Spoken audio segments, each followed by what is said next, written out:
इस दुनिया में कई सारे घोस्ट मॉन्स्टर्स एंटिटीज एक्सिस्ट करती हैं। इन मॉन्स्टर्स से डील करने के लिए स्पेशल फोर्सेस बनी हुई हैं। पर अपना एमसी एक नॉर्मल सिटीजन है, बस उसके अंदर एक दिक्कत है। उसे कभी कभी रात को काफी ज्यादा डरावने मॉन्स्टर्स के सपने आते हैं, और वो जब वो रियलिटी में उठता है तो उसे ये सारे सपने एकदम क्लियरली याद होते हैं। इसकी वजह से उसने मॉन्स्टर्स के बारे में काफी कुछ जान लिया है। इवन उसने तो इन मॉन्स्टर्स की स्केचेस बना के अपने पास रखी हुई है। देन अपने एमसी के पास एक ऐसी पावर आती है जिससे वो ऐसे ही शानदार और खतरनाक मॉन्स्टर्स को बना सकता है। और एमसी का टाइटल है the creator of evil gods. हर सबसे बेस्ट पार्ट, अपना एमसी नेविल गॉड्स की पावर में से एक पोर्शन खुद इनहेरिट कर सकता है। फिर कहानी की शुरुआत होती है और हमें ऐसे ही एक डरावने सपने को दिखाया जाता है, जहां पर कई सारे लोग भरी बारिश में कल्ट के ऊपर रेड मार रहे हैं। वो सब पूरी सावधानी से कई कॉरिडोर्स को क्रॉस करते हुए अंदर जाते हैं। सामने ही एक लोहे का दरवाजा था, और ये लोग जैसे ही दरवाजे को खोलते हैं तो सामने खून का तालाब सा बना हुआ था। चारों तरफ इंसानों की आंख नाक कटे हुए अंग पड़े हुए थे, और सामने कुछ कल्टिस्ट इन सारी चीज़ों से कुछ तो अजीब सा रिचुअल कर रहे थे। और अगले पल वो रिचुअल एक्टिवेट हो जाता है, जिसके अंदर से एनर्जी निकलने लगती है। आसपास इंसानों के पड़े हुए आंखें उड़ने लगती हैं। पर इतना हॉरिफाइंग सीन देखने के बावजूद सामने स्पेशल फोर्सेस वाले लोग बिल्कुल शांत खड़े थे। तभी चारों तरफ से आंखों के सामने कुछ अजीब से ही शब्द दिखाई देने लगते हैं। लिंग जिंग वो अपने पिंजरे से बाहर निकल रहा है। खून एबक्लिप्स गॉड वो अवेकन हो रहा है। तभी एकदम से अपना एमसी अपनी आंख खुलता है, और उसका सपना वहीं टूट जाता है। वो एकदम से खड़ा होता है, अपना सर पकड़ते हुए खुद को शांत करता है और गहरी सांसें भरने लगता है। फिर वो थोड़ा पानी पीने के लिए पानी लेता है, और वहीं पर ही हमें टेबल पर दिखाते हैं जहां पर उसने कई सारे मॉन्स्टर्स की स्केचेस बना रखी हैं, क्योंकि जब भी उसे ऐसा बुरा सपना आता है तो उसे दोबारा नींद नहीं आती। इसीलिए वो अपने स्केचेस बना के ही टाइम पास करने लगता है। फिर लीजिंग पानी पीते पीते अपना फ़ोन चलाने लगता है, और वहीं पर उससे न्यूज़ में पता चलता है जो सपने उसने अभी देखे थे वो सब सच हो रहे हैं। उसे पता चल जाता है कि बाहरी एरिया तो सच में बहुत ज़्यादा डेंजरस हो रहा है। पर तभी एक ज़ोरदार आंधी चलती है। ये देख के एकदम से लीजिंग बहुत ज़्यादा घबरा जाता है। वो खड़ा होकर जब सामने देखता है तो वहाँ पर खिड़की खुली हुई थी, जिसके अंदर से ज़ोरदार हवा चल रही थी, और इस हवा की वजह से उसने जो पेंटिंग्स बनाई थी वो सारी बाहर जाने लगती हैं। ये देख के अपने एमसी कहता है ये यार।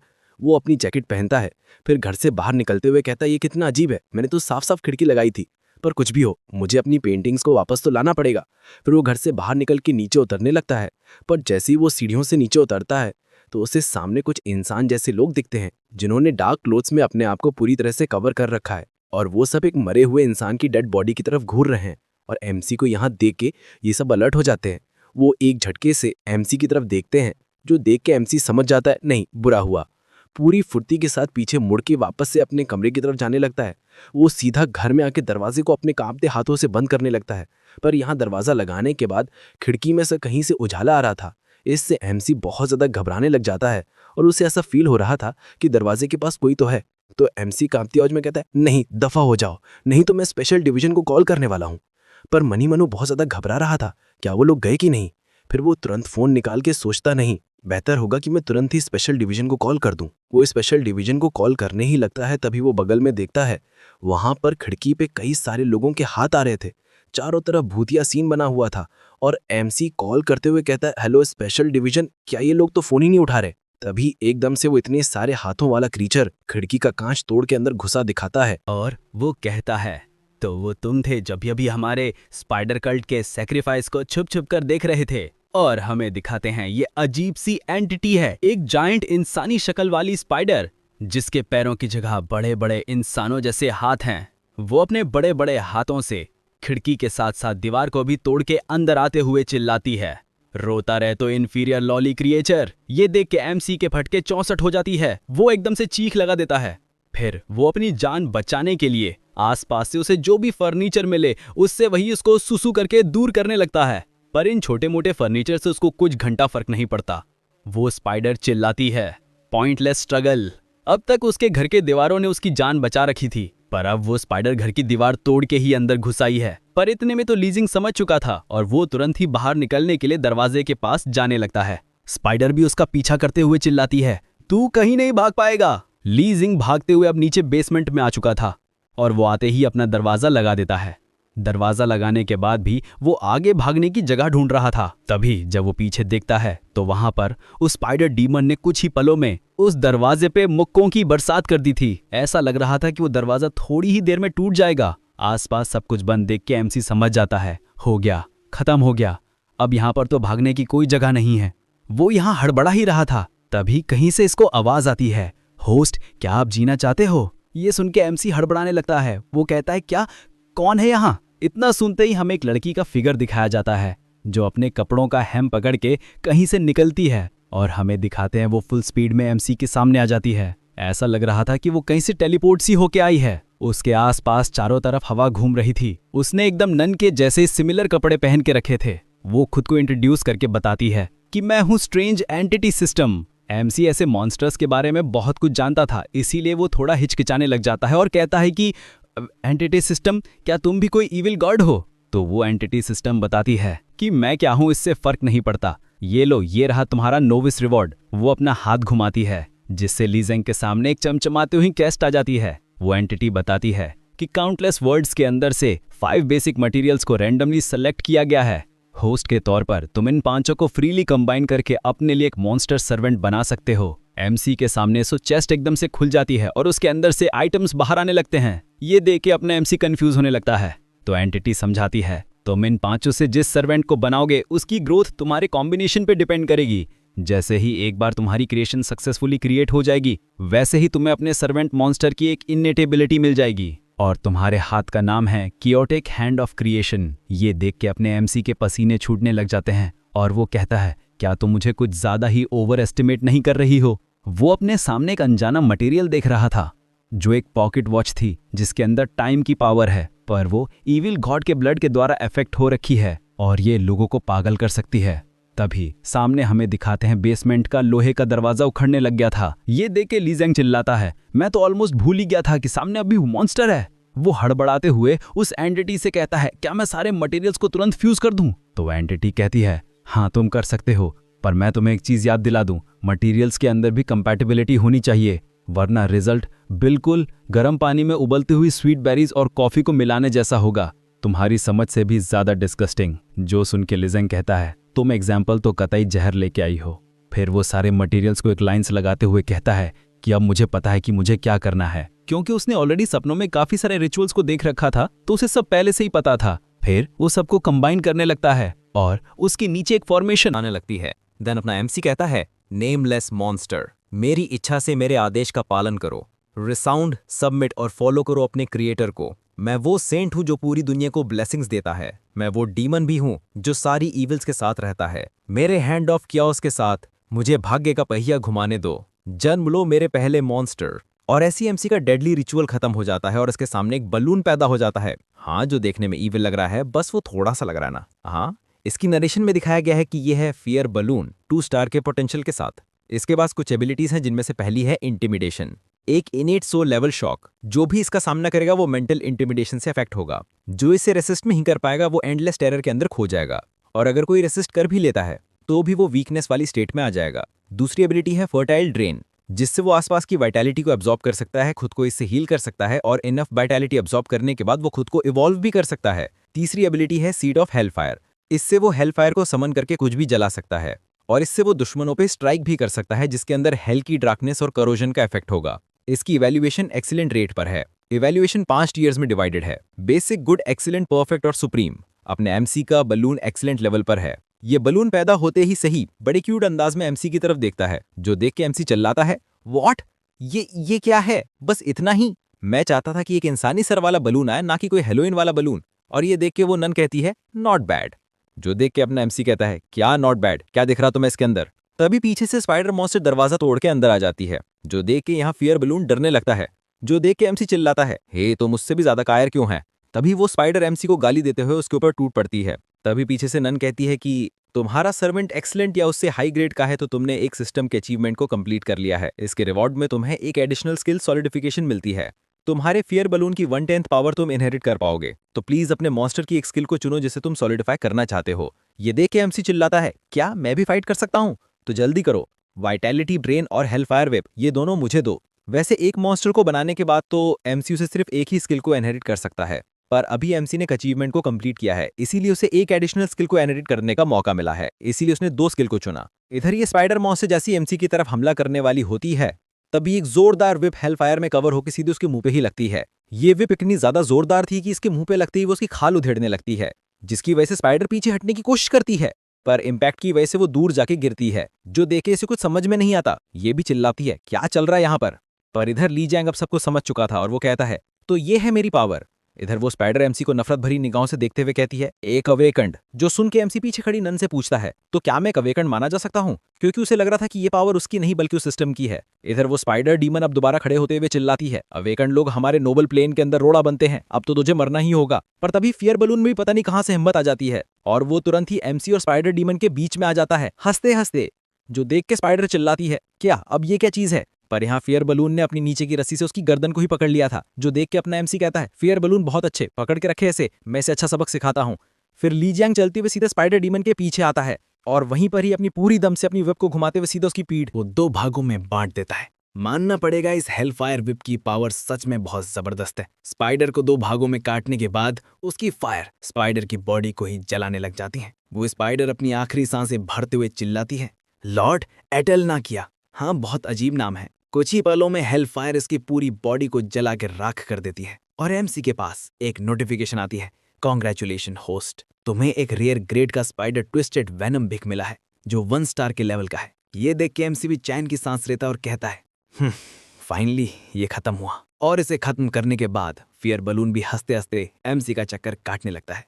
ऐसा लग ही नहीं रहा था कि ये मॉन्स्टर कोई पावरफुल एंटिटी है, बल्कि ऐसा लग रहा था कि ये कोई छोटा बच्चा है। तभी पीछे से एमसी को आवाज आती है, मॉन्स्टर बचाओ मुझे। ये सुन के एमसी कंफ्यूज हो जाता है। वो पहले रूम में जाता है और अपने घर की खिड़की से पीछे वाले बिल्डिंग की तरफ देखता है और वहां उसे कई सारे रेंगते हुए स्पाइडर्स दिखते हैं। जो देख के एमसी कहता है, क्या एक्चुअली यहाँ पर इतने सारे मॉन्स्टर्स हैं? एक ही स्पाइडर ने उसके हाल बेहाल कर दिए थे। पर अब अपना एमसी वो नहीं है जो पहले वो हुआ करता था। तभी हमारा सीन चेंज होता है। हमें किसी अंडरग्राउंड जैसी जगह को दिखाते हैं जहां पर चारों तरफ जाले लगे हुए हैं। यहाँ पर एक बंदा जाले में जकड़ा हुआ चिल्लाता है, मुझे मदद करो, मैं मरना नहीं चाहता, मेरे पास भी बच्चे हैं, फैमिली है मेरी। पर स्पाइडर को इससे क्या करना है, वो इसे आराम से चबाते हुए खाने लगता है। बगल में एक और आदमी इस खौफनाक सीन को देख रहा था। वो अपने कान बंद करते हुए कहता है, what the hell is that?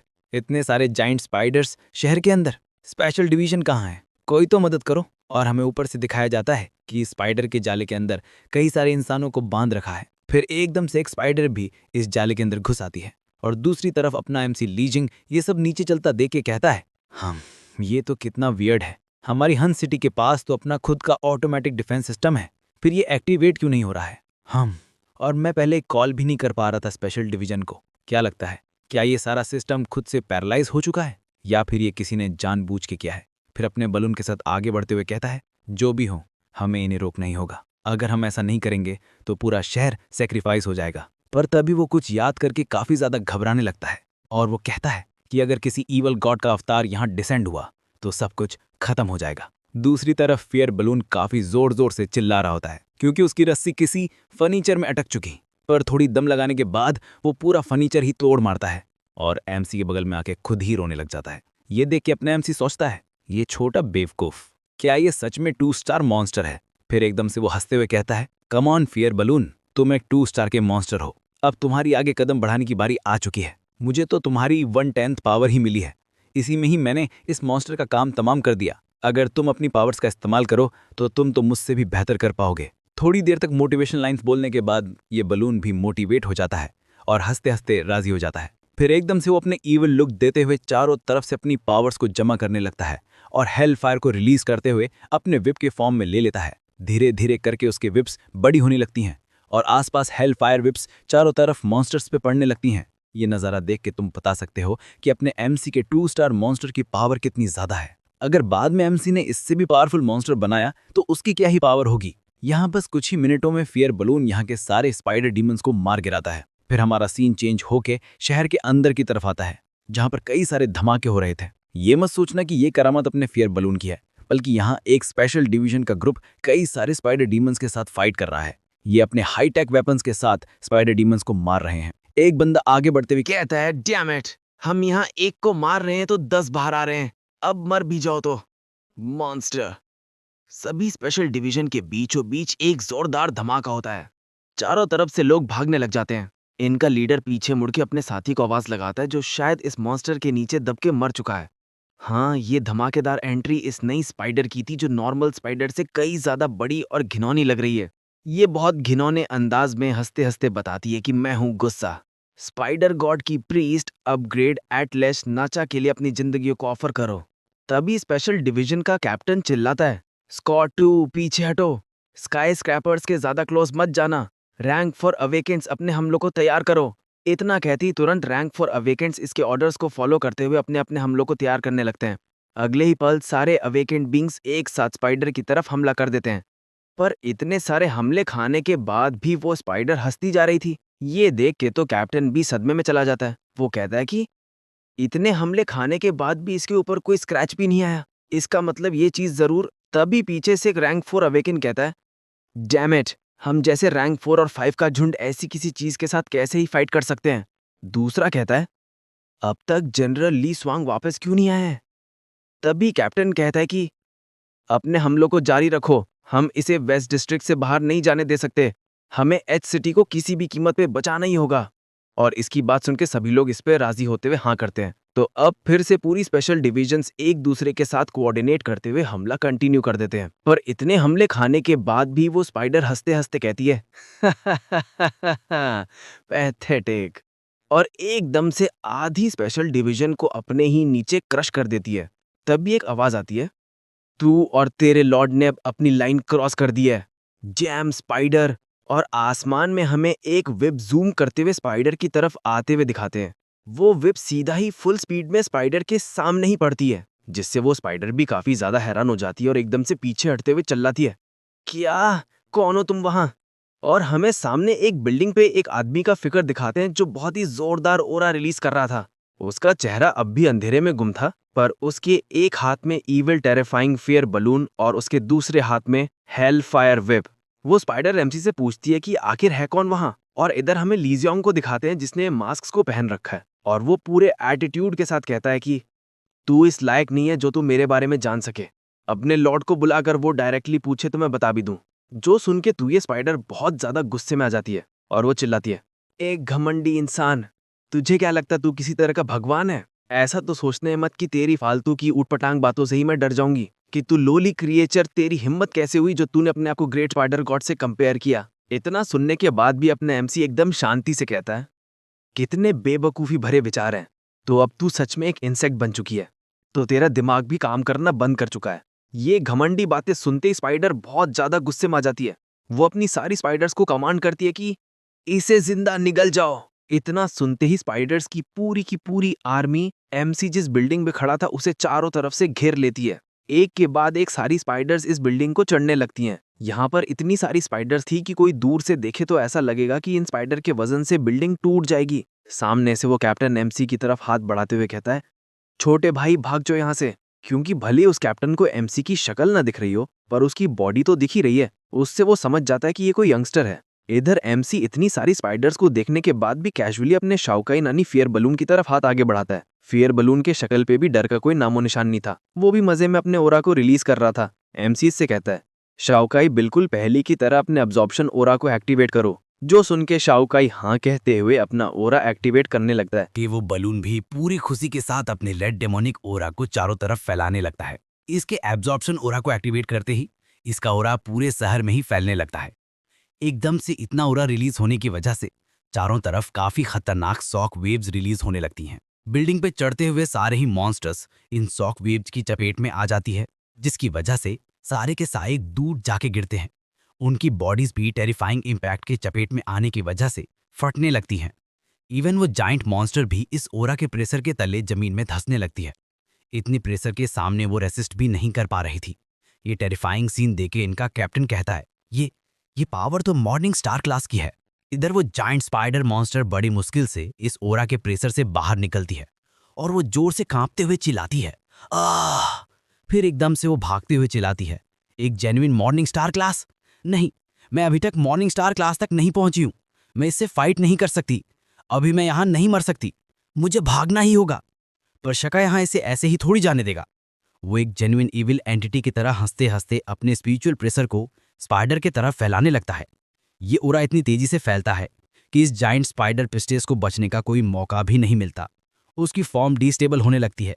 उसका पूरा का पूरा शरीर धुआं बन के उड़ने लग जाता है। जो देख के वो जोर से चिल्लाती है, नहीं, मैं ये एक्सेप्ट नहीं कर सकती। पर वो कितना ही ज्यादा छटपटाने लग जाए, ली जियांग के ओरा का सप्रेशन इफेक्ट काफी ज्यादा था और अंत में उस स्पाइडर का पूरा शरीर राख में बदल जाता है। ये देख के स्पेशल डिवीजन का कैप्टन सदमे में चला जाता है। वो अपनी कांपती आवाज में कहता है, आखिर ये किस तरह की पावर है? ये तो कुछ ज्यादा ही ओवरवेलमिंग है। इसने हमारी मदद की तो ये जरूर हमारी साइड में होगा, है ना? फिर वो एकदम से एमसी की तरफ हाथ बढ़ाते हुए थोड़ा हिचकिचाते हुए कहता है, सर प्लीज 1 मिनट के लिए वेट कीजिए, क्या मैं आपका नाम जान सकता हूँ? इधर अपना एमसी पहले ही पीछे मुड़ चुका था और इसकी बातें सुनने के बाद अपने मन ही मन सोचता है, हाँ, यहाँ सभी लोग मेरा नाम जानने के पीछे ही क्यों पड़े हैं? क्या मैं इस बार उसको जवाब दूं? अगर मैं इनको बता भी देता हूं तो मैं स्पेशल डिवीजन जाके कुछ मिलियंस का रिवॉर्ड तो ले ही सकता हूं। ना, ये नहीं चलेगा। मुझे थोड़ी सोशल एंजाइटी है। अगर ये मैटर फैला तो हर दूसरे दिन रिपोर्टर्स मेरा दरवाजा खटखटाते हुए आएंगे और अगर उनमें से किसी ने ये डिस्कवर कर लिया कि मैं अभी तक कोई अवेकन बना ही नहीं हूं और उसके बावजूद एबिलिटीज का इस्तेमाल कर सकता हूं, तो जरूर कुछ सनकी लोग मुझे एक रेयर स्पेसमैन समझते हुए रिसर्च के लिए देखे जाएंगे। तो पीछे मुड़ के एमसी इन लोगों से कहता जाता है कि मेरे पास कोई नाम नहीं है और ना ही मुझे एक नाम की जरूरत है। मैं बस एक छोटा सा इंसान हूं जिसे ये दुनिया भूल चुकी है। इतना कहने के बाद ली जियांग भी धुएं के अंदर ही गायब हो जाता है। ये देखते हुए कैप्टन सोच में पड़ जाता है। वो मन ही मन सोचता है, एक गुमनाम इंसान जिसे ये दुनिया भूल चुकी है, तो क्या ये कोई एंशिएंट एक्सिस्टेंस हो सकती है? तभी कोई बंदा इसके पीछे आते हुए कहता है, क्या तुम लोगों ने इविल गॉड का रिचुअल खत्म कर दिया? तो कैप्टन आवाज पहचानते हुए पीछे मुड़ता है और कहता है, क्या जनरल ली ज़्वांग? सभी लोग इस बंदे को जनरल ली करके बुलाते हैं और हमें इस बंदे को दिखाते हैं। ये आसपास देखते हुए कहता है, जैसे ही मुझे तुम लोगों का डिस्ट्रेस सिग्नल मिला, मैं फटाफट से जल्दबाजी करते हुए यहाँ आ गया। यहाँ की सिचुएशन कैसी है? क्या वो स्पाइडर पिस्टल्स भाग गई या तुम लोगों ने उसे मार दिया? तो कैप्टन उसकी डेड बॉडी की तरफ इशारा करते हुए कहता है कि वो मारी गई। यहाँ पे उसकी डेड बॉडी पूरी तरह से टुकड़े टुकड़े हो चुकी थी और कैप्टन कहता है कि पर इसे हमने नहीं मारा। अब फिर हमें थोड़ी देर के बाद का सीन दिखाते हैं। यहाँ कैप्टन ने अब सब कुछ ली ज़्वांग को बता दिया है। सब कुछ सुनने के बाद जनरल ली कहता है, क्या कोई ऐसा जिसे ये दुनिया भूल चुकी है? तो कैप्टन कहता है, क्या हुआ जनरल ली? क्या इसके साथ कोई परेशानी है? तो जनरल कहता है कि अगर उसने जो कुछ भी कहा वो सच है और जिस तरह से वो इतना कैजुअली इविल गॉड के बारे में बोल रहा है, तो वो यहाँ कभी भी आ सकता है। रहा था, तो ये हाईली पॉसिबल है कि ये कोई फॉरबिडन एग्जिस्टेंस है।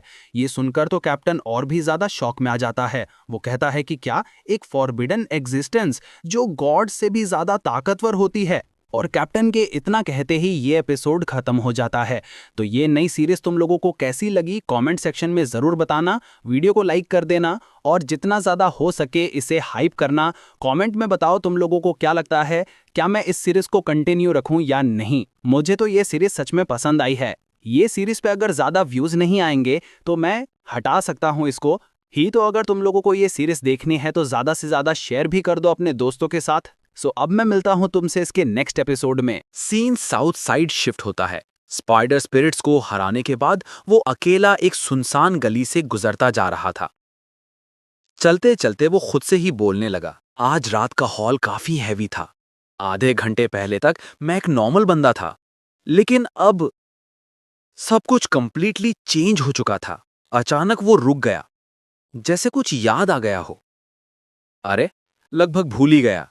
जो ऑल्टर उन बेवकूफ इविल स्पिरिट्स ने सेट किया था वो तो अभी भी पूरा का पूरा वैसा का वैसा ही पड़ा है। इविल स्पिरिट्स तो उन डरावने बलून्स ने उड़ा दी, लेकिन ऑल्टर और ऑफरिंग्स अभी भी वहीं पड़े हैं। पता नहीं ये और कोई इशू क्रिएट करे या नहीं। उसने हल्की सी सांस छोड़ी, मैं तो बस हैंग सिटी में एक पीसफुल जिंदगी जीना चाहता हूं। ये कहते हुए उसने शहर की रात की तरफ देखा, जहां बड़े बड़े स्पाइडर वेब अभी भी कुछ गलियों के कोने पर चिपके हुए थे। वो और अंदर एक छोटी गली की तरफ बढ़ा, जहां सुखाए हुए खून के दाग स्कैटर्ड पड़े थे। गली के एंड पर उसे एक पुराना सा दरवाजा मिला। उसने धीरे से धक्का दिया और अंदर चला गया। अंदर कमरा काफी अंधेरा था। जमीन पर एक हल्का सा ग्लोइंग सील बना हुआ था और उसके बिल्कुल ऊपर एक अजीब सी बदसूरत शक्ल का स्टैचू खड़ा था। उसने अपना वेपन टाइट पकड़ लिया। शाओची उसके आसपास फ्लोट कर रही थी। उसकी नजर कमरे में पड़े बिखरे हुए लाशों पर टिक गई और उसकी आवाज गहरी हो गई, मैं सबको खत्म कर चुका हूं, आप सब आराम से सो सकते हैं। ये बोलकर उसने अपना हाथ घुमाया और विप से एक तेज लाल फ्लेम का ब्लास्ट निकलकर पूरे रूम को घेर लिया। आग बड़ी जोर से भड़की, लाशों को और मॉन्स्टर के स्टैचू को जलाते हुए खत्म करने लगी। वो चुपचाप देखते हुए स्टैचू के कुछ बाकी बचे हुए काले टुकड़ों पर नजर टिकाए खड़ा रहा। धीरे से बोला, तो ये ब्लैक डायमंड नहीं, ऑब्सीडियन है। मतलब ये तो एक एंटी इविल एमुलेट हुआ ना। उसने जल्दी से वो गोल पीसेस उठा लिए, आंखों में चमक आ गई। चलो, क्वालिटी तो जबरदस्त है, अच्छा खासा पैसा मिल सकता है। वो खुशी से ममराते हुए बोला। फिर जब उसने दोबारा उस अजीब से स्टैचू की तरफ देखा तो उसे एक चीज अजीब सी लगी। कौन सा स्टैचू इतना फ्रेग्रेंट स्मेल करता है? फिर सोचा, शायद इसका मटेरियल ही कुछ स्पेशल होगा। उसने तुरंत डार्क सिस्टम से पूछा, मैं इस स्टैचू से कुछ एक्सट्रैक्ट कर सकता हूं? सिस्टम ने तुरंत रिप्लाई दिया, हाँ तुरंत कर सकते हो। उसने अपना हाथ आगे बढ़ाया, उसकी पाम से तेज रोशनी निकलने लगी। तो फिर एक्सट्रैक्ट करो, उसने शार्प टोन में ऑर्डर दिया। सील के सर्कल के नीचे स्टैचू बहुत ही तेजी से घूमने लगा और एक दमकदार लाइट पूरे रूम को रोशन कर गई। लड़का खुशी से हाथ बढ़ाकर वही चीज पकड़ने जा रहा था जो उसने एक्सट्रैक्ट की थी। एक्सट्रैक्शन सक्सेसफुल, वो एक्साइटेड होकर बोला। लेकिन जैसे ही उसने हाथ लगाने की कोशिश की, उसका बॉडी फ्रीज हो गया। पूरा आसपास का स्पेस क्रैक होना शुरू हो गया। हर जगह दरारें फैलने लगी, जैसे टाइम और स्पेस फट रहा हो। ये क्या हो रहा है? अगला ही सेकंड पूरी स्पेस कोलैप्स हो गई और वो बेहद अंधेरे वॉइड में गिर गया। वो रियलिटी से सीधा एक डार्क इल्यूजन में जा गिरा। फिर अचानक एक जायंट स्पाइडर वेब ने उससे पकड़ लिया। उसने अपने हाथ की तरफ देखा, दिल में एक अजीब सी घबराहट भर गई। स्पाइडर सिल्क, ये रूम किसी और स्पेस से कनेक्टेड था। इतना ही बोला था कि एक लाल रोशनी उसके चेहरे के पास से गुजरी और ठंडी हवा की एक तेज वेव हवा में गूंज गई। उसकी आंखों के सामने काले धुएं के चक्कर में एक स्कल नजर आया। इस बार लैच न झाका ईविल गॉड सच में सामने आ चुका था। स्पाइडर का डेविल गॉड भी एक स्पाइडर ही था, लेकिन आंखें ज्यादा, टांगे ज्यादा और साइज इतना बड़ा कि देखकर ही होश उड़ जाए। अभी हमारा हीरो सीधा इसके लेयर में आ गिरा था। वो मुश्किल से उठने की कोशिश करता, हाथों से जमीन को दबाकर स्टैंड लेने लगता। डर के मारे उसका चेहरा बिल्कुल सफेद पड़ गया। ऊपर मत देखना, सीधा मत देखना, अगर देखा तो मैं गया, उसने खुद को यही बार बार बोला। एक वायलेंट घबराहट उसके दिमाग में उमड़ने लगी, जैसे दिमाग फट जाएगा। अचानक उसके सर पर बड़े बड़े उभार निकल आए, बिल्कुल ईविल गॉड के ट्यूमर्स जैसे। उसकी बैक से पतली हिलती हुई स्पाइडर लेग्स निकलने लगी। वो सर पकड़कर दर्द से चिल्लाने लगा। इसी बीच उसकी इमेजिनेशन में एक जायंट सिजर्स का पैर सामने आ गया, जो पूरी तरह से वॉर्ब्ड स्पेस को दो टुकड़ों में काट रहा था। ये डार्क सिस्टम थी जो फाइनली एक्ट कर चुकी थी। वो सामने आई, जायंट सिजर्स को घुमाते हुए ब्लेड्स हवा में रोटेट कर रहे थे और उसकी आवाज स्पेस में गूंज रही थी। अगर होस्ट इल्यूजन से बाहर निकलना चाहता है तो बैरियर ब्रेक करने का काउंटडाउन शुरू। 10 सेकेंड्स। होस्ट तैयार हो जाओ। 10, 9, 8, 7। हीरो अभी भी शॉक था, समझ ही नहीं पा रहा था क्या चल रहा है। लेकिन सिस्टम की पावर इतनी ओवरपावरिंग थी कि एक ही चॉप में उसने ईविल गॉड से उसका पूरा लिंक तोड़ दिया। उसके बॉडी की सारी एनोमलीज जीरो कर दी। सिस्टम ने काउंट कंटिन्यू किया। 6, 5। इस बार लड़के के चेहरे पर एक हल्का सा कॉन्फिडेंट स्माइल आ गया। अब तो डरने का कुछ बचा ही नहीं। वो एकदम से खड़ा हुआ, हाथ उठाया और उसकी पाम से ब्लाइंडिंग लाइट निकल गई। चिल्लाया, ओए बुड्ढे, इतनी मुश्किल से यहां तक आया हूं तो ले, ये लोकल स्पेशल आइटम तेरे लिए। जायंट स्पाइडर डेटी का पूरा बड़ा बॉडी वायलेंट तरीके से शेक होने लगा। उसका पूरा नेस्ट जलकर काली राख बन गया। वो गरजा, कौन सा हरामी मेरे बॉडी को छेड़ने की हिम्मत करता है। हीरो के आसपास एक रोटेटिंग प्रोटेक्टिव बैरियर एक्टिवेट हो गया। उसकी लाइट ब्लिंक कर रही थी। सिस्टम का फाइनल काउंटडाउन। 3, 2, 1, 0। हीरो ने तेजी से बैरियर की तरफ स्प्रिंट मारा और हंसते हंसते गुड बाय करते बोला, मिलते हैं फिर, बाय बाय। नेक्स्ट सेकंड उसका बॉडी बैरियर के अंदर सक हो गया और वो रियल वर्ल्ड में वापस आ गिरता है। उसके सामने शाओची कंफ्यूज खड़ी थी। सिस्टम ओनर को देखकर शॉक हो गई। हीरो पूरा धूल और राख में लिपटा हुआ खड़ा था। हाथ में एक अजीब सा स्पाइडर सिल्क रोल पकड़ा हुआ था। वो शाओची की तरफ मुस्कुराकर बोला, सक्सेस, मैं वापस आ गया। वेट, ये तो मेरा रूम है। सिस्टम उसके पास खड़ी थी, हाथ थपथपाते हुए। पट मुबारक हो होस्ट, तुमने डार्क गॉड का सामना किया और जिंदा बचे। Survivor facing the dark God, achievement complete. Level 2 of 5 unlock हो गया। Current authority level 1। उसके सामने एक सिस्टम पैनल पॉपअप हुआ जिसमें एल्यूकिरी ड्रीम ब्रिज के कुछ फ्रैगमेंट्स दिख रहे थे। ये फ्रैगमेंट्स एल्यूकिरी ड्रीम ब्रिज से गिरकर कल्टिस्ट ने ऑल्टर की दीवारों पर काव किए थे। इनसे टेम्पोरारली एल्यूकिरी ड्रीम ब्रिज खोला जा सकता है, लेकिन सिर्फ एक बार। होस्ट, क्या तुम डार्क गॉड का दोबारा सामना करना चाहते हो? वो भौमें चढ़ाते हुए बोला, अथॉरिटी? कौन सी अथॉरिटी? सिस्टम ने कामली आंसर दिया, अथॉरिटी लेवल बढ़ने पर होस्ट को एक रैंडम ट्रेजर चेस्ट मिलता है। उसमें एक या एक से ज्यादा इंग्रेडिएंट्स होते हैं, स्टार रेटिंग से कम के नहीं, लेकिन चांस है कि चेस्ट खाली भी हो सकता है। उसकी आंखें फट गईं। क्या? गैमलिंग चेस्ट और ऊपर से खाली भी हो सकता है? फिर उसने हाथ में पकड़े नए आइटम को घुमाकर बोला, सिस्टम, चेक करके बताइए इंग्रेडिएंट क्या है। सिस्टम पैनल तुरंत फ्लैश हुआ। Spider God of evil, 5 star rank. ये थ्रेड्स एक नेमलेस ईविल गॉड की बॉडी से निकले हैं, स्पाइडर शेप्ड, लेकिन असल में स्पाइडर नहीं। एक ऐसा डेटी जिसको सीधा देखना मना है, देखते ही इंसान पागल होके मर जाता है। इसके थ्रेड्स में डिवाइन पावर होती है, जिसे टच करते ही कोई भी इंसान आसानी से मैडनेस में गिर सकता है। हीरो ने हाथ जोड़कर बोला, 5 स्टार मटीरियल, और ये सिर्फ एक थ्रेड है। अगर मैं अगले बार उस ईविल गॉड का पॉइजन ग्लैंड या कुछ और निकाल लूं तो क्या वो 6 स्टार मटीरियल नहीं होगा? वो रूम के बीच में खड़ा सोचने लगा। कुछ लो स्टार मटीरियल से भी मॉर्निंग स्टार मॉन्स्टर बन जाते हैं जो पूरे शहर तबाह कर सकते हैं, और मैं तो बस अपने किन की पावर का 1/10 ही यूज कर पाता हूं। अगर मेरे पास काफी हाई ग्रेड मटीरियल्स आ जाएं तो क्या मैं एक गॉड क्रिएट कर सकता हूं? यह सोचकर वो हल्की सी हंसी। चल रहने दे, गॉड बनना इतना इजी नहीं होता। और गॉड बन भी गया तो क्या, बाहर पूरी दुनिया में ईविल गॉड्स घूम रहे हैं। अचानक धड़ धड़ धड़ डोर पर जोर की नॉकिंग हुई। वो डरकर मुड़ गया। बाहर से आवाज आई, हेलो, हम स्पेशल डिपार्टमेंट से हैं, कृपया डोर खोलो। हीरो पैनिक हो गया। Special department? शियोची, जल्दी छुप जाओ, अपना आप मत दिखाना। उसने कंफर्म किया कि सिस्टम और शियोची सेफ हिडन है, फिर धीरे से जाकर दरवाजा खोला। दरवाजे पर एक शॉर्ट हेड, लाइवली सी ब्यूटीफुल लड़की खड़ी थी। वो मुस्कुराकर बोली, हेलो, मैं निंग एक्सीन हूं, स्पेशल डिपार्टमेंट से। क्या आपको पता है इस बिल्डिंग पर कल्टिस्ट्स या मॉन्स्टर्स का अटैक हुआ है? हीरो ने देखा कि लड़की के हाथ में पिस्टल थी और स्टैंस फुल अलर्ट मोड में था, कभी भी शूट कर सकती थी। वो इनोसेंट बनता हुआ बोला, हाँ, वो मॉन्स्टर्स मेरे डोर पर आए थे, लेकिन मैं अलमारी में छुप गया था और प्रिटेंड किया कि मैं घर पर नहीं हूं, इसलिए बच गया। लड़की ने उसे एक नज़र ऊपर नीचे देखा, सोचा, बॉडी पर कोई एबनॉर्मैलिटी नहीं, कल्ट का ऑरा नहीं, प्रिलिमिनरी जजमेंट, सिविलियन। फिर बोली, क्या मैं आपका रूम चेक कर सकती हूं? हीरो बोला, हाँ, चेक कर लो। वो कॉन्फिडेंटली रूम में एंटर हो गई। हीरो थोड़ा बेचैन होकर बोला, दीदी, मेरा वॉल तो पूरा फुट गया है, इंश्योरेंस कवर करेगा क्या? और वो स्पाइडर मॉन्स्टर्स, उनका क्या हुआ? लड़की ने रूम ऑब्जर्व करते हुए कहा, तुम जिंदा हो, यही बहुत बड़ी बात है।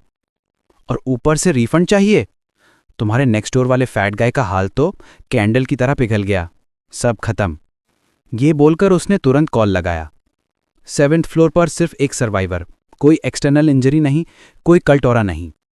फोन के दूसरे साइड से जवाब आया, अंडरस्टूड, गुड वर्क, कल तुम वापस information and communication department join कर लेना। लेकिन लड़की को पता ही नहीं था कि फोन अभी भी ऑन है। वो सीधा हीरो से बोली, यार, आज तो फुल थक गए, इतने क्रूशल टाइम पे भी हमें स्प्लिट होकर काम करना पड़ा, ऊपर से ओवरटाइम, बिना सैलरी, और अब वापस जाके हमें उस चाइल्डिश ओल्ड मैन को ढूंढना है जो येलो बलून लेकर भाग गया था। ये बात हीरो के बारे में ही थी, लेकिन लड़की को पता ही नहीं था कि येलो बलून वाला बंदा उसके सामने ही खड़ा है। हीरो ने हाथ जोड़कर बोला, एक काम करो, पहले अपना फोन बंद कर लो। फोन के अंदर से आवाज आई, निंगजियोन, 5 मिनट के अंदर एक सेल्फ क्रिटिसिज्म रिपोर्ट लिखकर तुरंत वापस आओ। मतलब उनके सुपीरियर ने उसकी सारी बातें सुन ली थी। वो घबराकर भागती हुई बोली, सॉरी कैप्टन, मेरी गलती थी, मैं अभी आ रही हूं। और बस वो सीन खत्म। हमारे मेन लीड ने चैन की सांस ली, बच गया, वरना तो आज पक्का फंस जाता। वो रूम में वापस आया और दरवाजा जोर से बंद कर दिया। फाइनली सब चले गए। तभी उसे याद आया, अरे एक काम तो रह गया था। Scene shift. सिटी के बाहर एक सूना सा रोड। वहां एक लड़की को जमीन पर एक कागज का टुकड़ा मिला। उस पर एक अजीब सी ड्राइंग थी, एक खूबसूरत सफेद बालों वाली लड़की की। उसने पेपर उठाया और हल्की सी मिस्टीरियस स्माइल दी। उसकी आंखों में अजीब सी चमक थी। दूसरी तरफ शहर के एक कोने पर फायर डिपार्टमेंट स्पाइडर डीमंस के अटैक का आफ्टर इफेक्ट कंट्रोल कर रहा था। टीवी न्यूज़ बुलेटिन चल रहा था। Last night north hang area पर स्पाइडर कल्ट का अटैक हुआ। 115 विक्टिम्स, जिसमें से 74 लोग सर्वाइव हुए। इन्वेस्टिगेशन अभी भी चल रही है। इसी वक्त हमारा मेल लीड घर पर सो रहा होता है। कानों में श्याओची की इरिटेटिंग आवाज, उठो उठो उठो। वो परेशान होकर आंख खोलता है और गुस्से में उंगली स्नैप करता है। श्याओची एक साइड उठ जाता है। साइड हटा यार, सुबह हो चुकी होती है। वो धीरे से उठकर थका हुआ सा साय देता है। श्याओची क्यूरियस होकर वॉल के बड़े होल को देखता है। हीरोज की नजर फॉलो करता है। हाँ, हवा आ रही है, लगेगा किसी को बुलाना पड़ेगा रिपेयर के लिए। वो कपड़े बदलने लगता है, बिना ये जाने कि दूर से उसे कोई देख रहा है। वही सफेद बालों वाली लड़की जिसे रात को ड्राइंग मिली थी। वो सीधा उसके रूम के होल को देख रही होती है, जैसे उसे पता हो अंदर क्या हुआ। कपड़े बदलकर लू नीचे सड़क पर चलता हुआ निकलता है। रोड पर चलने लगता है, दिमाग में एक ही बात, स्ट्रेंज, यहाँ एक रिपेयर कंपनी हुआ करती थी। अचानक कोई पीछे से पुकारता है, लू। वो कंफ्यूज होकर मुड़ता है। एक लड़की उसकी तरफ आती है, चीयरफुल स्माइल के साथ। लू, तुम ईस्ट डिस्ट्रिक्ट में क्या कर रहे हो? वो उसे पहचान लेता है, टांग वान। थोड़ा ऑकवर्ड होकर सर खुजाता है। घर पर अटैक हुआ था, रिपेयर कराने आया हूं।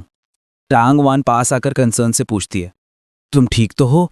कहीं चोट तो नहीं लगी? लू, नहीं नहीं, मैं बिल्कुल ठीक हूं। वो हल्का सा रेड होते हुए स्माइल करती है। अच्छा, तो चलो मेरे साथ ब्रेकफास्ट कर लो। दोनों क्लियरली एक दूसरे के लिए फीलिंग्स रखते थे, लेकिन किसी ने कभी कुछ बोला नहीं था। लू थोड़ा शर्मा गया पर बोला, ठीक है। फिर दोनों साथ साथ सड़क पर ब्रेकफास्ट खाते हुए चलने लगे, बिना ज्यादा बात किए। लू चोरी चोरी उस क्यूट सी लड़की को देखता रहा। ये इतना पास क्यों चल रही? क्लासमेट्स थे पर इतना क्लोज तो कभी नहीं। उन्होंने स्कूल के 3 साल साथ पढ़े थे, बस कभी कभी हाय हेलो।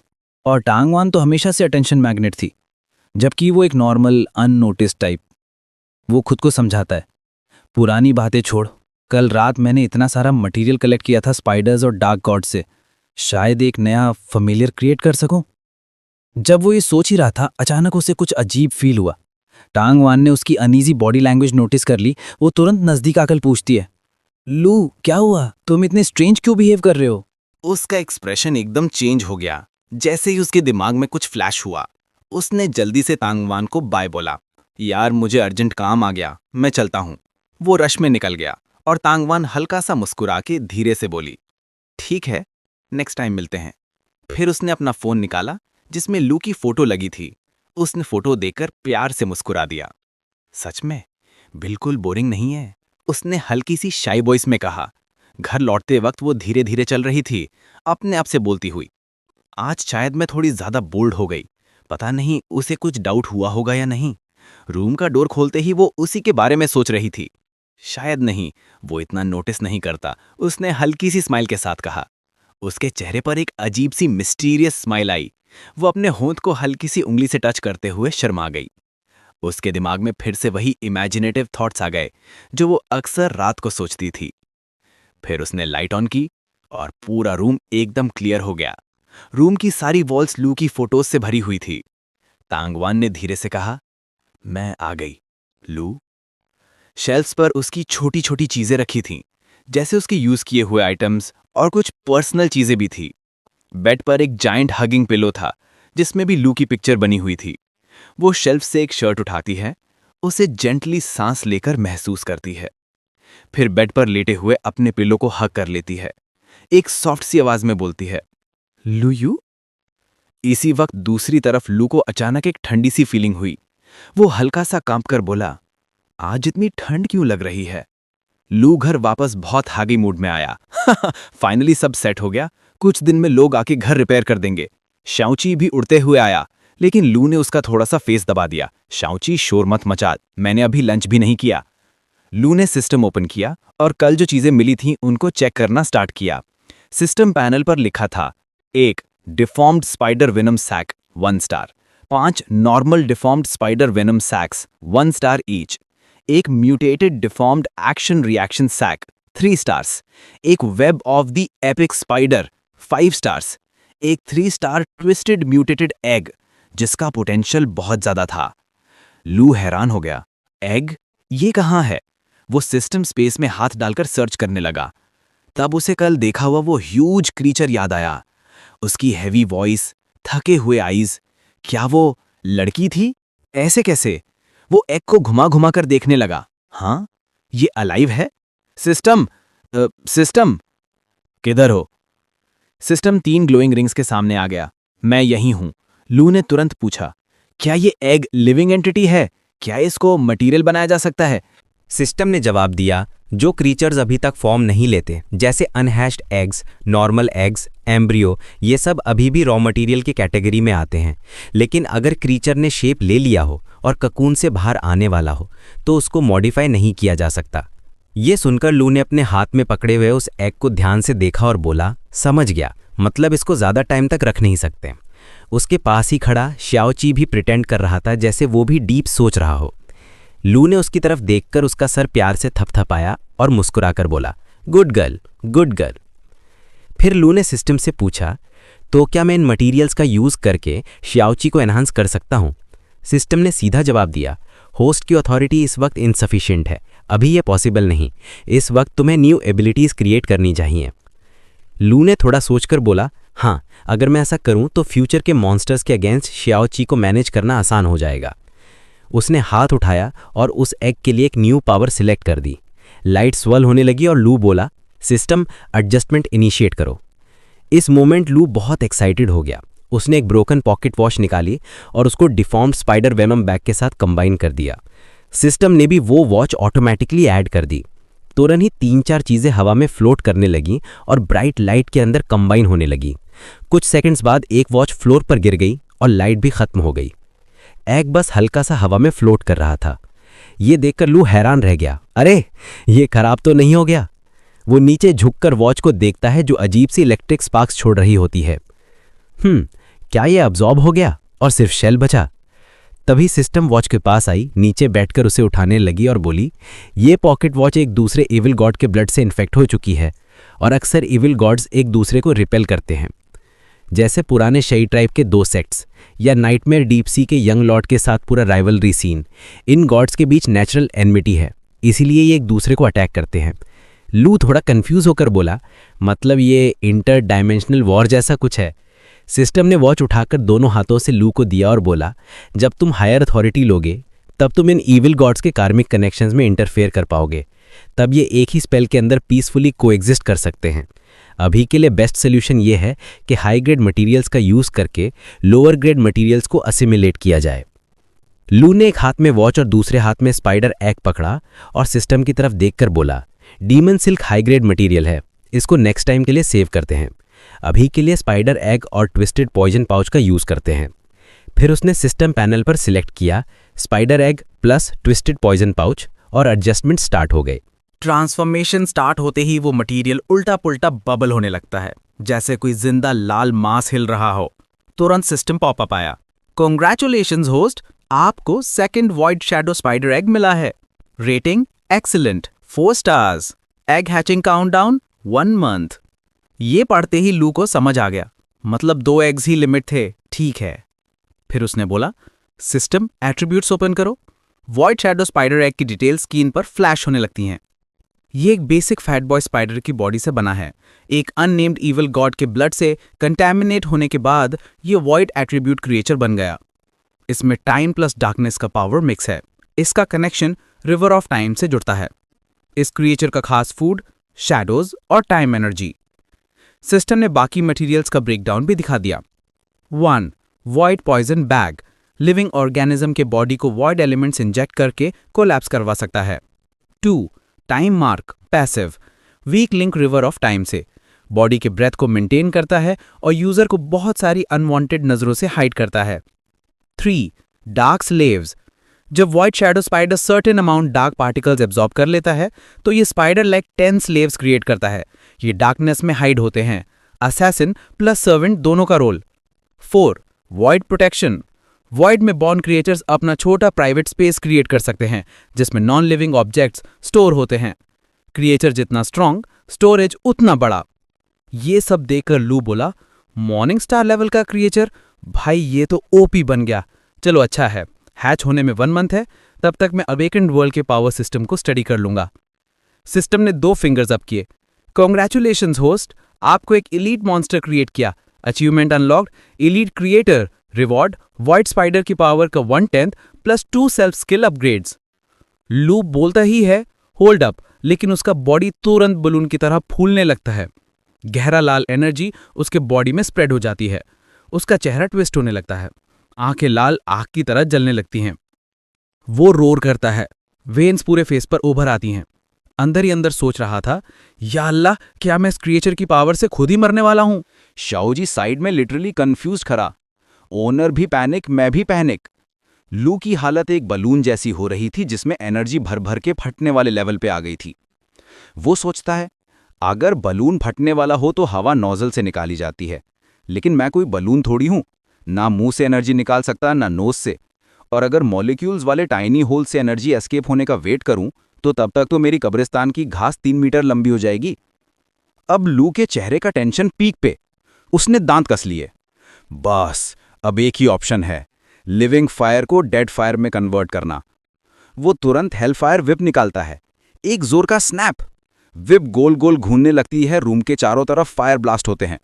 एनर्जी शॉकवेव पूरी बिल्डिंग तक फैल जाता है। आसपास के लोग भी नोटिस करने लगते हैं, ये क्या अजीब सा फिनोमिनन था। कुछ टाइम बाद लू फाइनली नॉर्मल हो जाता है। वो हैवी ब्रीथिंग के साथ सोचता है, एनर्जी बहुत कंज्यूम हो गई, पर मेरी स्ट्रेंथ और लिमिट्स कल से बहुत ज्यादा बढ़ गई हैं। सिस्टम प्यार से बोलता है, मास्टर, आपका फिजिक अभी वीक लग रहा है, क्या मैं next time power transmission slow कर दूं? लू नीचे से ऊपर धीरे से देखकर बोलता है, प्लीज, हाँ, नेक्स्ट टाइम धीरे करना, मुझे भी ब्लास्ट होने का कोई शौक नहीं है। वो सिस्टम को बहुत देर तक घूरता रहा बिना कुछ बोले। फिर सिस्टम खुद बोल पड़ा, नेक्स्ट होस्ट, कौन सी एबिलिटीज चूज करोगे? लू ने तुरंत आंसर दिया, टाइम मार्क और शैडो स्लेव। अभी मेरे पास ऑफेंसिव टैक्टिक्स की कमी नहीं है। मास्टर के कमांड के बाद डार्क सिस्टम ने कंफर्म कर दिया। एक घना सा काला एनर्जी वेव उसके अराउंड फैल गया, जिससे पूरा रूम अजीब सी ब्राइट लाइट से ग्लो करने लगा। उसके बाद लू यू के राइट हैंड पर एक ग्लोइंग सर्कल बन गया, जैसे कोई सिंबल उसकी स्किन पर कार्व हो गया हो। वो थोड़ा सरप्राइज्ड हो गया। सिस्टम ने इन्फो डिस्प्ले कर दी, ओनर लू, species fearful shadow balloon, void Phantom spider, अभी बॉर्न नहीं हुआ। Skills, hello fire whip, absorbing hello, time mark, shadow slave, authority 1 star, monster creator, material storage, twisted venom bag, demon God, spider silk. इस moment पर लू ने श्यावी के sir पर हाथ रखा और बोला, इस स्पाइडर के 8 पैर हैं, आज से इसका नाम श्यावा होगा। वो हंसता हुआ बोला, शियाओ, अपने साथी को देखो, नाम पसंद आया क्या? शियावी ने तुरंत सिर हिला दिया, क्लियरली उसको नाम पसंद आया था। तभी दरवाजे के बाहर से कोई आवाज आई। लू हैरान होकर सोचा, अब कौन आ गया? वो जाके डोर खोलता है। सामने निंग जैन थी। वो फिर से उससे मिलने आई थी। निंग जैन, हेलो, मैं ही हूं। तुमने बाहर क्या हो रहा है देखा? क्या हो रहा है? निंग ने सस्पिशियस नजर से पूछा। हाँ, तुम्हें पता नहीं? और ये क्या, तुम इतना पसीना क्यों हो? लोग बोलते थे तुम जल्दी डर जाते हो, लगता है सही है। लू ने ऑकवर्डली नजर चुराकर बोला, वो मैं एक्सरसाइज कर रहा था। निंग ने कुछ अजीब नॉइजेस सुने। ओह, मुझे तो इधर कुछ वियर्ड साउंड्स आ रहे थे। लू का दिल जोर जोर से धड़कने लगा। मुझे तो कुछ नहीं सुनाई दे रहा। निंग सियान बेड के पास जाके चेक करने लगी, पर वहां कुछ भी नहीं था। उसने एक छोटा पेन निकाला और अपना सिर खुजाया। स्ट्रेंज, इन्फॉर्मर ने बोला था साउंड इसी बिल्डिंग से आ रहा था। उसने नोटिस नहीं किया कि एक छोटा बबल उसके बिल्कुल पीछे फ्लोट कर रहा था। जैसे ही निंग सियान ने पलटकर देखना चाहा, शियावी तुरंत उसके हेड के पीछे हाइड हो गया और धीरे से उसके बैक की तरफ निकल गया। निंग सियान को बिल्कुल पता नहीं चला। रूम में घुसते वक्त उसको कुछ अनयूजुअल नहीं मिला। निंग सियान ने लू की तरफ देखा और फील हुआ कि वो शायद गलत समझ गई थी। सॉरी डिस्टर्ब किया शियाओची। लू ने हल्की सी शर्मिंदगी से अपना सर खुजाकर बोला, हाँ, कोई बात नहीं, पुलिस के साथ कोऑपरेट करना भी सिटीजन का फर्ज होता है इन्वेस्टिगेशन के टाइम। निंगशियान ने चेयरफुल टोन में बोला, नेक्स्ट टाइम इतना हार्ड ट्रेनिंग मत करना, किसी गर्ल को पसीना वाली स्मेल पसंद नहीं होती। लू शर्मा कर थोड़ा साइड हो गया। याद रहेगा मिस निंग, उसने धीरे से बोला। निंगशियान ने हल्का सा वार्म स्माइल दिया और बोला, नॉट बैड, तुम्हें मेरी लास्ट नेम याद रही। निंग टेक्सिन जैसे ही गई, लू ने डोर जोर से बंद कर दिया और एक बड़ा सा साई निकाला। फाइनली चली गई, उसने अंदर ही अंदर सोचा। फिर उसने रूम के आसपास देखा, पर शाओची कहीं नहीं मिला।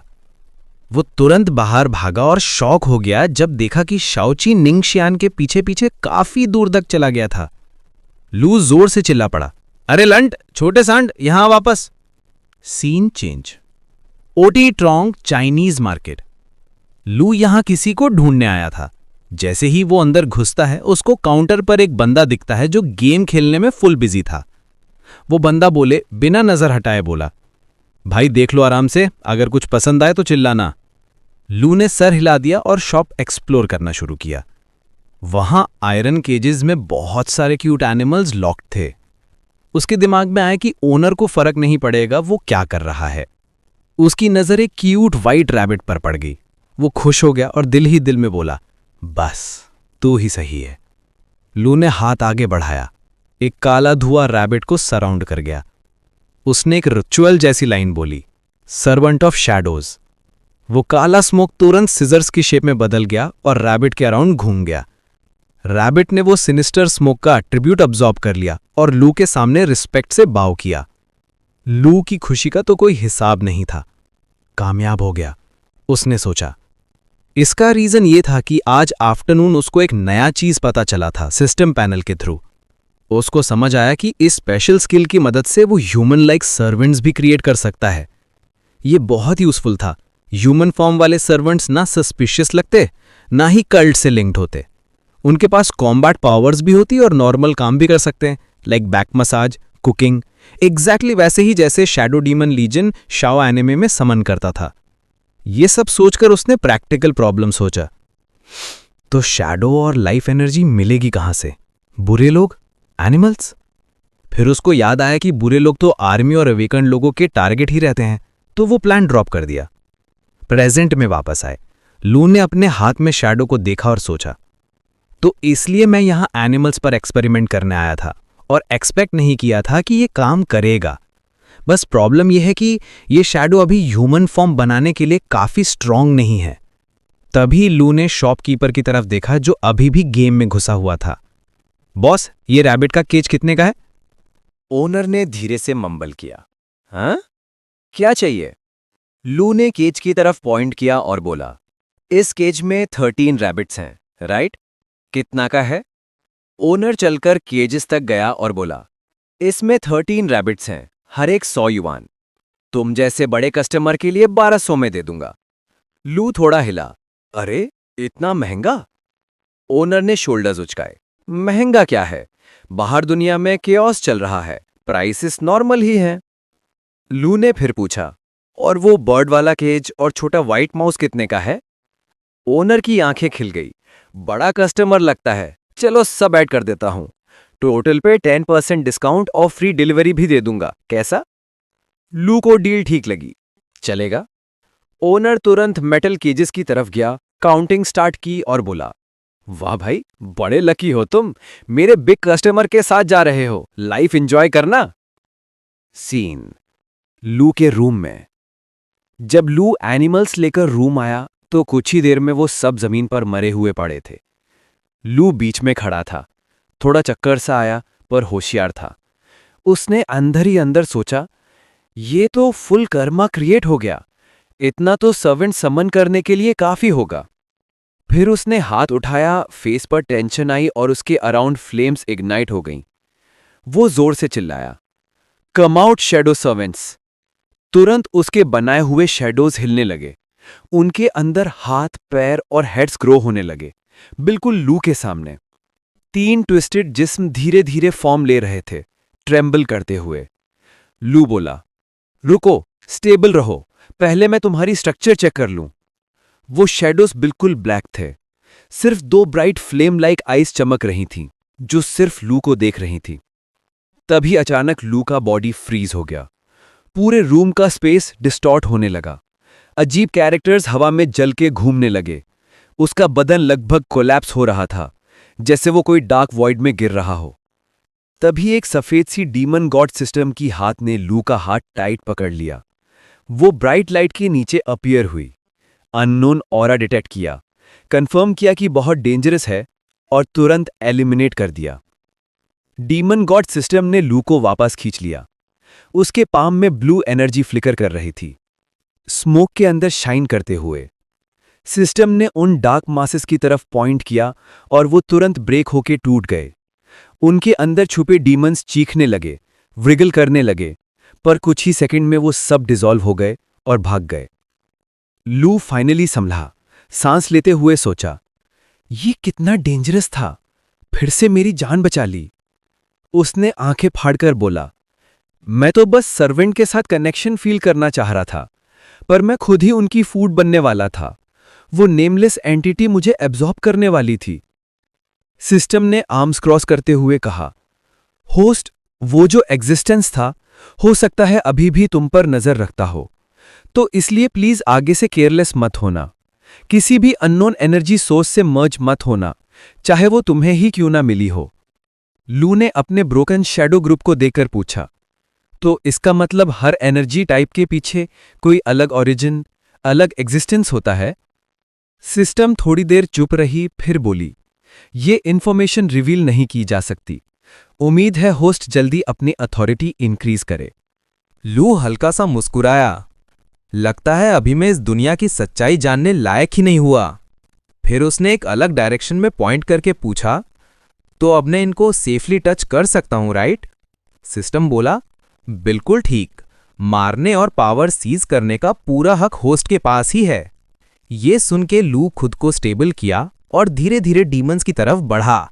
उसने कहा, तुम लोग के पास क्या एबिलिटीज हैं, जल्दी दिखाओ। तुरंत अंधेरा इकट्ठा होकर एक अजीब सी शेप बना, फिर नीचे गिरकर बिल्कुल मडी सा पूल बन गया, सब कुछ क्लियरली लू के सामने। स्किल्स शो करने के बाद वो सारे डिमोनिक फोर्सेस एकदम वैनिश हो गए। लू स्लोली उन छोटे डाइंग क्रीचर्स के पास गया, उन्हें ध्यान से देखा और बोला, इनकी हाइडिंग एबिलिटी स्ट्रांग है और इनका एनर्जी फ्लक्चुएशन बहुत लो। फिर वो गुस्से में बोलता है, अटैक करो मुझे। अगली ही सेकंड 3 डार्क फिगर स्वॉर्ड्स लेकर लू यू की तरफ दौड़ पड़े। लू बिल्कुल स्टिल खड़ा था डायरेक्शन जज करने के लिए। तभी उसके लेफ्ट फिंगर के आसपास एक ब्राइट स्वर्ल अपीयर हुआ। वही मोमेंट पे उसने फायर विप समन की और जोर से तीनों शैडोज पर मार दिया। वो तीनों दूर जाके पटक गए। एक तो विप की फ्लेम से बर्न भी हो गया, हैवी डैमेज लेते हुए। लू बोला, सर्वेंट्स ही हैं, कुछ 1000 युआन में इमॉर्टल नहीं बन सकते। हेल फायर भी ज्यादा देर नहीं टिकती। फिर एक शैडो पर लगी फ्लेम धीरे धीरे खुद ही काम हो गई। उसके दिमाग में कैलकुलेशन चलने लगी। Bird type servant approx 1.2 complete units, rabbit type servant approx 1.4 units. वो सोचता है, अगर टाइगर, लेपर्ड या बियर का शैडो यूज करूं तो पावर डेफिनेटली ज्यादा होगी, और अगर ह्यूमन शैडो यूज करूं क्या इंटेलिजेंस भी इंक्रीज हो जाएगी? क्यूरियोसिटी बढ़ रही थी। फिर वो साय करता है। सेम स्पीशीज का इस्तेमाल करना थोड़ा अजीब फील होता है। तब उसने देखा कि उसके बनाए शैडोज श्रिंक होना स्टार्ट कर रहे हैं। वो चौंक के बोला, अरे तुम छोटे होते जा रहे हो। शैडोज कंफ्यूज नजर आए, फिर धीरे धीरे घुटनों के बराबर हाइट में आ गए और फिर एक थिक काली पटल में मेल्ट होने लगे।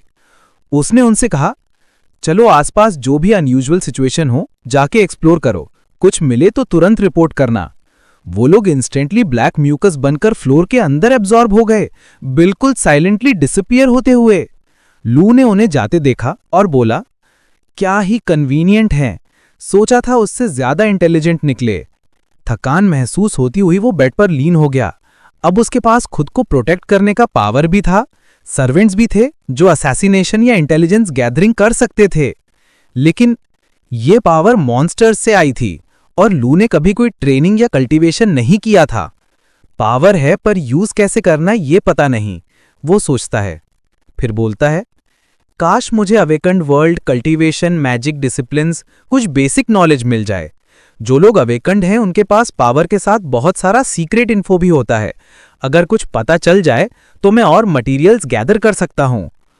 उसने सोचा, जाओ जियांग की टीम ठीक थी, पर वो 9th टियर तक की कैटेगरी ही रिप्रेजेंट करती हैं। मॉर्निंग स्टार लेवल या उसके आगे वाले एलीट्स अलग ही होते हैं।